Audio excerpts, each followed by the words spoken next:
this case, in Epstein's case, it is incredibly disturbing. We have flight logs, we have information, names that will come out. Is it going to be shocking?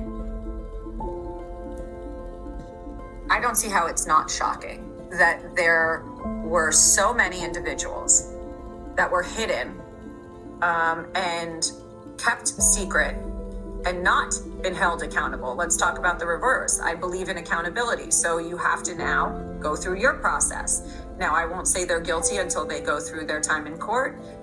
But again, now it's time for accountability. We have seen for so many years, Pierce, in this country, many investigations, subpoenas, testimonies in Congress, et cetera, et cetera. But there's a general frustration with accountability. We take it halfway, we don't take it home. And I really believe that now with Cash and Pam, there will be accountability. The DOJ may be releasing the list of Jeffrey Epstein's clients? Will that really happen? It's sitting on my desk right now to review. That's been a directive by President Trump. I'm reviewing that. I'm reviewing JFK files, MLK files. That's all in the process of being reviewed because that was done at the directive of the president from all of. The FBI looks at the circumstances surrounding the death of Jeffrey Epstein. According to the report, this systematic review revealed no incriminating client list. So what happened to the Epstein client list that the Attorney General said she had on her desk? Well, I think if you go back and look at what the Attorney General said in that interview, which was on your network on Fox News. Go ahead. John Roberts said, DOJ may be releasing the list of Jeffrey Epstein's clients. Will that really happen? And she said, it's sitting on my desk right now to review. Yes, she was saying the entirety of all of the paperwork, all of the paper in relation to Jeffrey Epstein's crimes. That's what the Attorney General was referring to, and I'll let her speak for that. But again, when it comes to the FBI and the Department of Justice, they are more than committed to ensuring that bad people are put behind bars.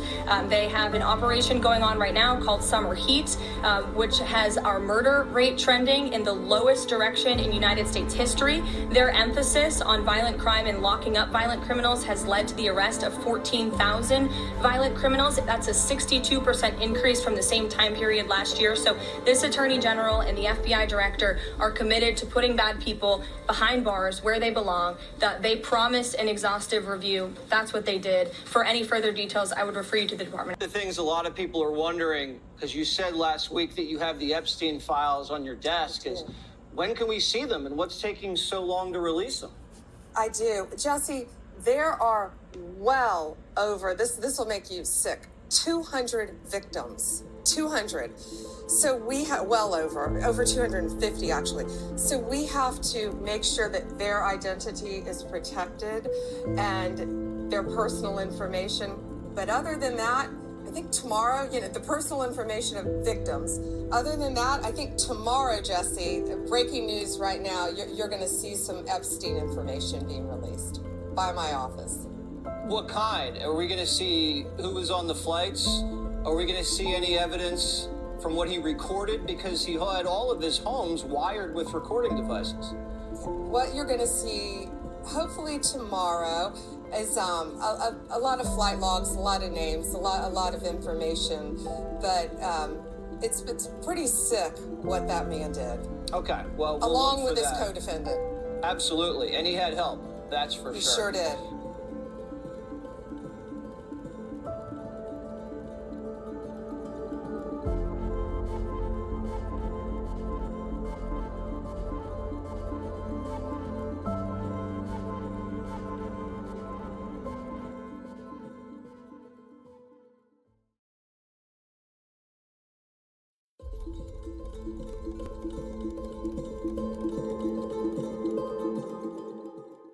Okay, welcome to Justice for All. I am Aaron Justice. And today, unless you have been on a deserted island or living in a cave somewhere, you have undoubtedly heard about this entire Epstein cover-up catastrophe.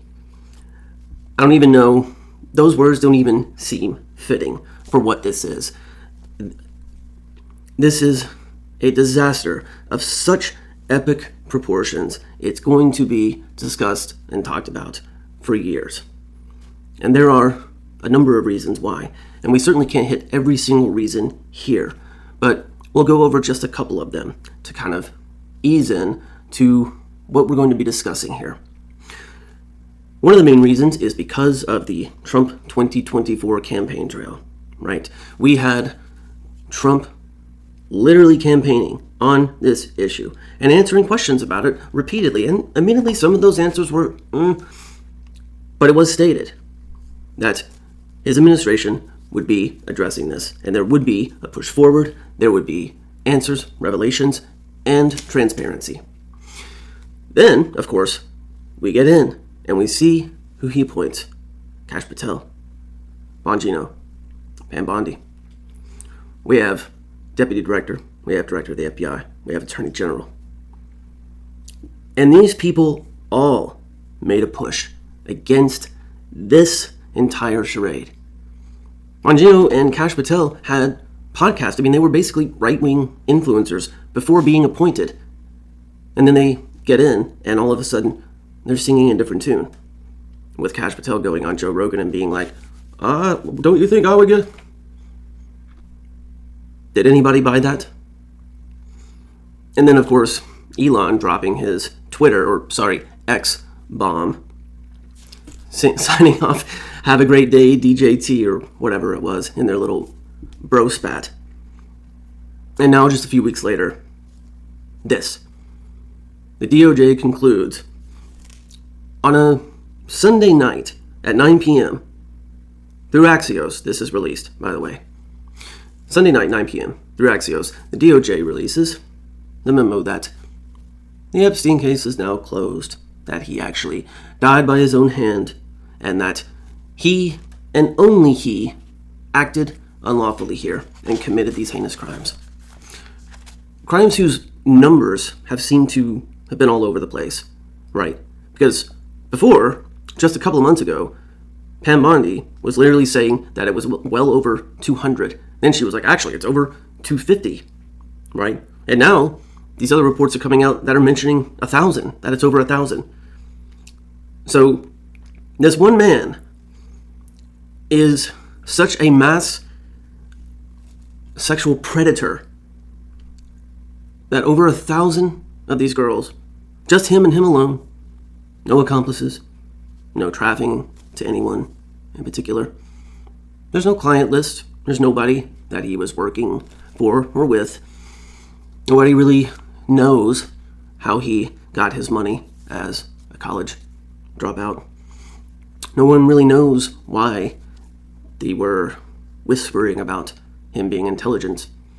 Nobody knows why Acosta was told to back off in Florida. To which he responded, I was told he was intelligent and it was above my pay grade.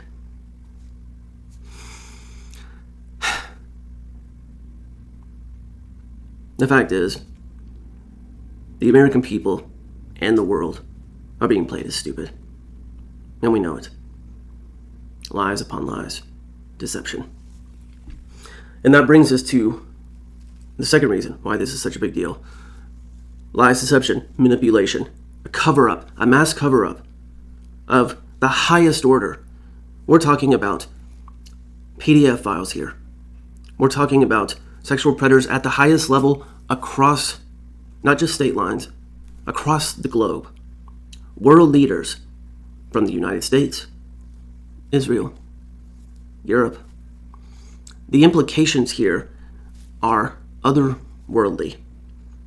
And these implications are at the very least saying that not only are many of these powerful elite, many of the people that are in the swamp, many of the people that are deep state, not only are they criminals of the highest order, but they're also sexual predators. They're running a sexual a trafficking ring.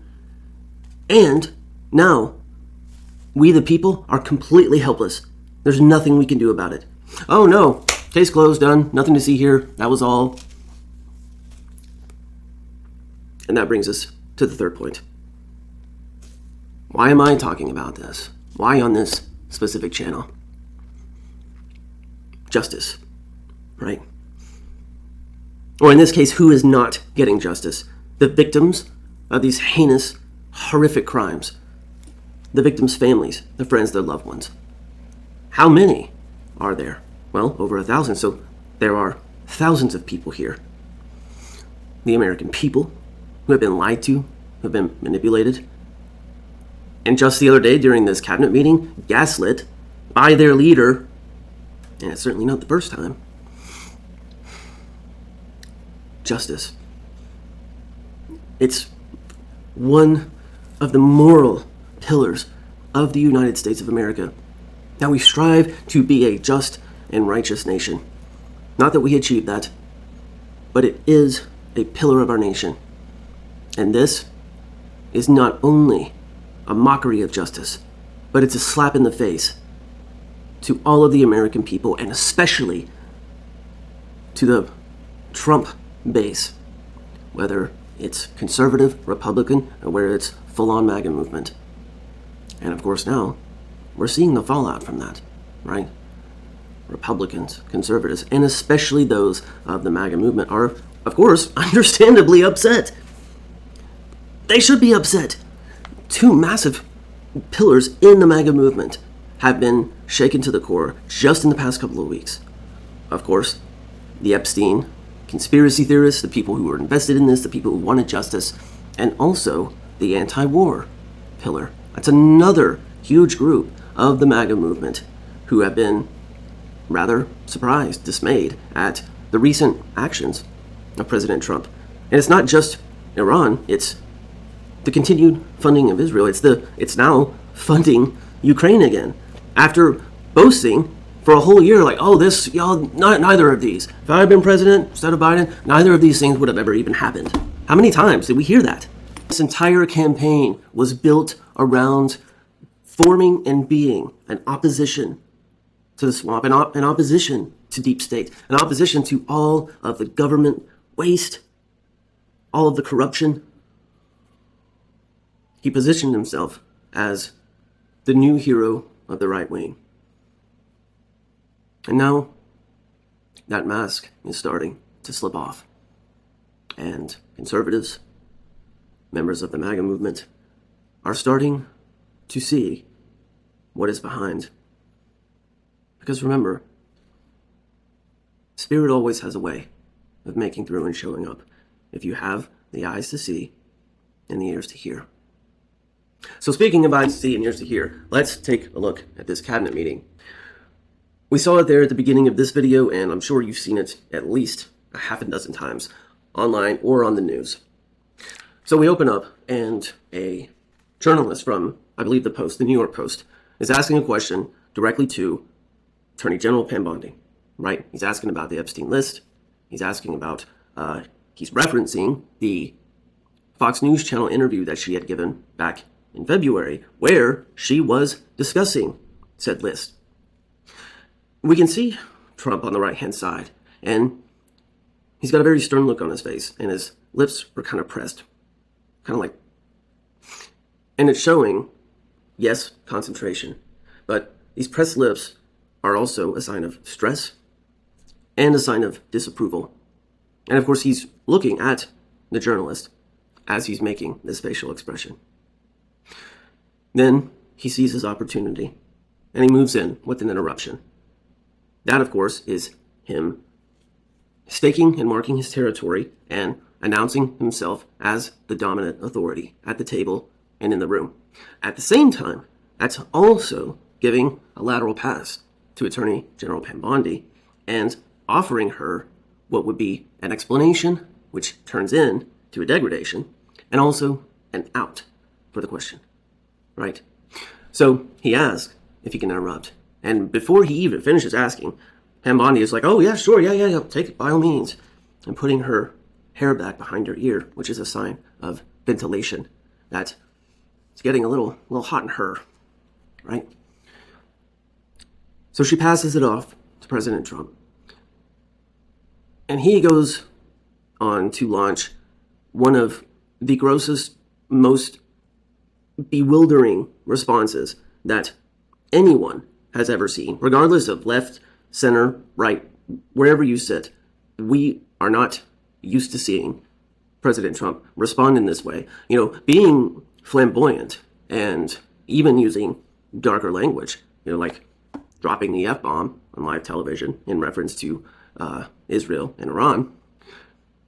But here, he's nasty and he's bitter, but he's also far more defensive than we see him.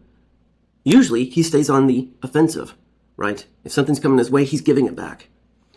But this time, we see his hands go up in a defensive position. Oftentimes he's doing this number, right? But here, on two separate occasions, we see him doing this, which is not only a defensive position, but it's a universal sign of what? Stop. Halt. This will go no further. And he does this twice in the direction of the journalist. Then he goes on, of course, to degrade. He acts bewildered that the question was even asked. What? We're still talking about Jeffrey Epstein? Like, we've been talking about him for what? Why in the world are you asking that? And now, of all times, we're doing so many amazing things, and we've got a tragedy. It's a desecration. Mr. President, sir, what are you talking about? Of course, we're talking about this. You campaigned on it. It has been one of the biggest scandals in American history. And your Attorney General, that is 2 people over, just pretty much crapped the bed on this entire thing, starting with, Bindergate, when all of the right-wing influencers were invited and saying she was going to release all of these details. We were going to get big things. She's been under question ever since then. But up until today, they're still playing, this kind of game of political hot potato with it. And, we're going to deflect over here. And, we're going to hush over there. Oh, well, yeah, we need more time and we're still working. Well, they decided to put an end to that game and just put an end to all of it.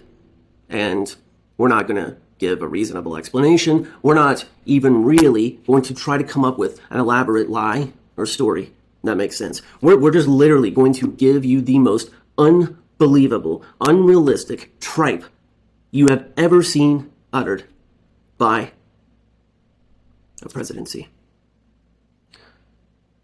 The president, Bondi, Marco Rubio, and of course, Director Kash Patel, Deputy Director Bongino, have now apparently been in this uproar behind the scenes.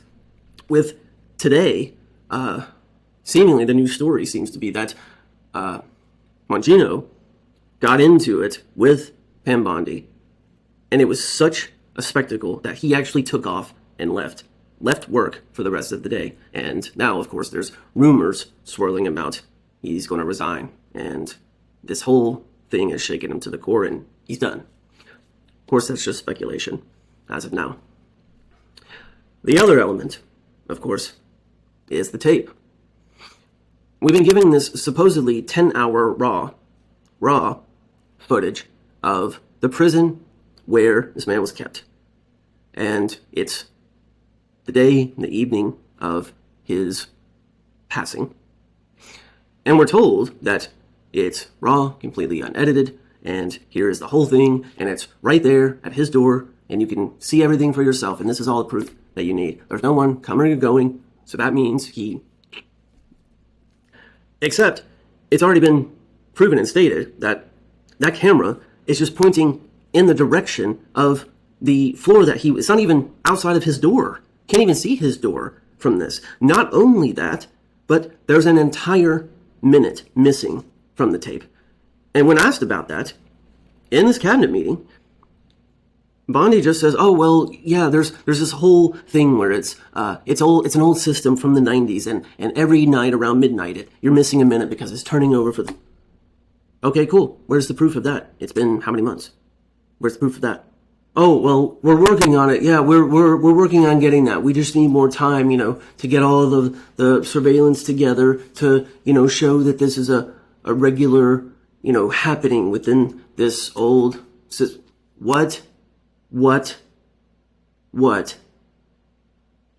Pam, you need to be for real right now. Pam, you need to be so for real right now. Because the unemployment line is long these days. Point being, we were already in quite the drastic turn of societal upheaval in this country. And now the political upheaval with scandal, cover-ups, and the absolute most asinine move that we have seen out of a presidency, out of an administration in a long time, maybe ever. We don't know what's going to happen, and we don't know exactly where we're going from here. But there's something that we have to keep in mind, and that is there were real victims here. There were real girls, underage girls. And they have families. They have people that love them. They have communities that have been stripped of their very life and presence. We have monsters, literal monsters, sitting in some of the highest seats of government power. And not just here, all over the world. We don't know how big this thing actually is. And right now, we have zero idea if we're ever going to know. But there's two things that I do know as of right now. One, we cannot let this go. We cannot let it go. It's too big. It's too important. President Trump coming in and saying, what? You're still talking about this Jeffrey Epstein character? How asinine can it get? This is like a husband who he's coming home from work, and 2 weeks prior, his wife literally walked in on him with another woman. And he comes home from work.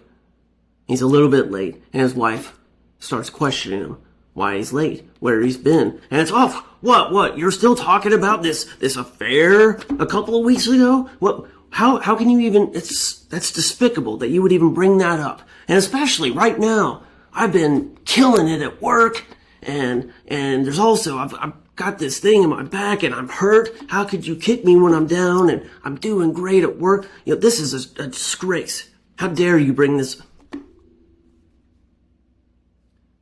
The gaslighting is not even, there's no even trying to hide it or be subtle. It's like, let's strike a match and just blow it all up level.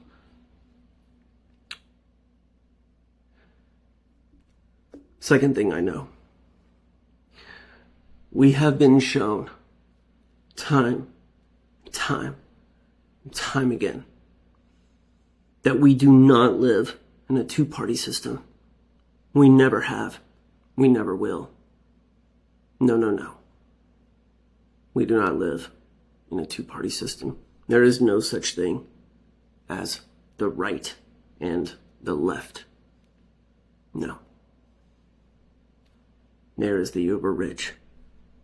And there's us. The 1% and the 99. Are there good-hearted people, spiritual people, deep people, humble people that are a part of that 1%? Yeah, sure.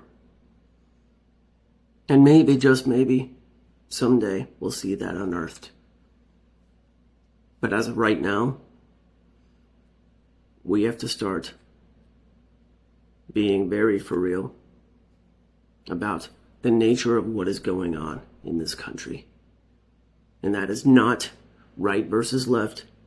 It is not black versus white. It is not male versus female.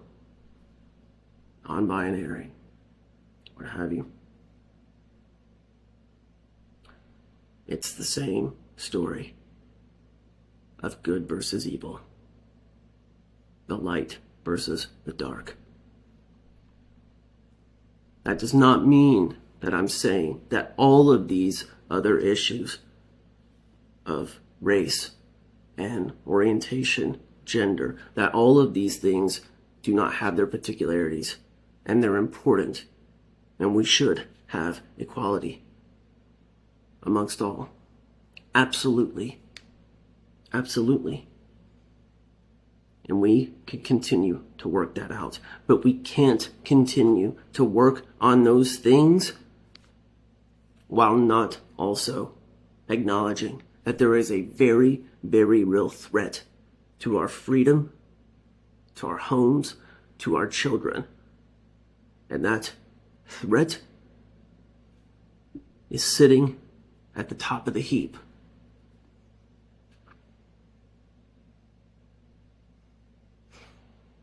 America, Americans, we are at war. But we're not at war with each other. We shouldn't be. There's a greater war coming. And I'm not trying to be negative, I'm not trying to be dark. But we are spinning furiously into a new era. And the faces and the masks of the egoic consciousness and the darkness are being ripped away. And we have to be ready for that. We have to be ready to stand in the gap. Who is going to stand in the gap for love when fear finally rears its ugly head?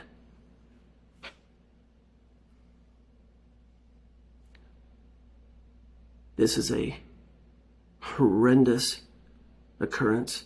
This is a scandalous cover-up of ungodly proportions. But the one good thing that can come out of this is that we can use this to be the very thing that actually brings us back together as a people to be these United States of America. Otherwise, divided, we will fall.